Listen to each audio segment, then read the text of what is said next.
کامران بھائی ایک ہی طریقے سے NFC کو ریویو کرنا ہے کہ 18ویں ترمیم میں وہ جو شک ہے کہ صوبے کے حصے بڑھ سکتے ہیں کم نہیں ہو سکتے اس کو چینج کریں، اور دوسرا پھر آپ NFC کی جو میٹنگ ہے جو کہ 2 سال سے جو جس کو 14 سال ہو گئے، جو 5 سال کے لیے اپروو ہوئی تھی، اس کو بلائیں اور اس کے اندر وہ آگے بڑھیں اور NFC کے نئے فارمولے کریں، اور کوئی طریقہ نہیں ہے۔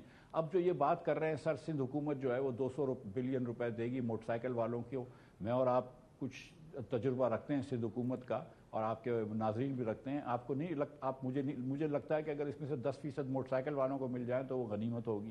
پنجاب نے جو یہ کیا ہے ٹرانسپورٹیشن فری کی ہے، میں سمجھتا ہوں یہ ایک احسن قدم ہے۔ اسلام آباد کے اندر بھی جو ٹرانسپورٹیشن فری کی ہے، لیکن سچی بات یہ ہے کامران بھائی کہ یہ اس کے اندر کافی دکھاوا شامل ہے۔ جیسے شروع کے جو آسٹیرٹی میجرز میں پرائم منسٹر صاحب نے کہا تھا کہ غیر ضروری دورے پہ نہیں جائیں گے، تو پھر سوال ہم یہ بھی پوچھ سکتے ہیں نا کہ بھئی اب تک کون سے غیر ضروری دورے پہ آپ گئے تھے؟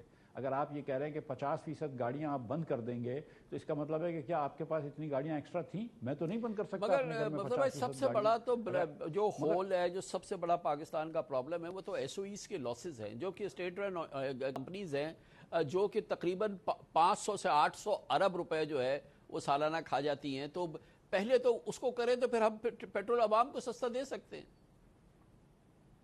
سر وہ تو ہم بجٹ میں لیتے بھی نہیں ہیں، SOE کے لاسز تو سارے بجٹ میں ریفلیکٹ بھی نہیں ہوتے۔ تو سچی بات تو یہ ہے کہ آپ اس وقت اگر آپ کو آسٹیرٹی ہمیشہ کے لیے کرنی چاہیے، صرف بجٹ کے لیے نہیں، وہ یہ کرنی چاہیے کہ 500 ارب روپے آپ پہلے کٹوتی کریں PSDP کے اندر۔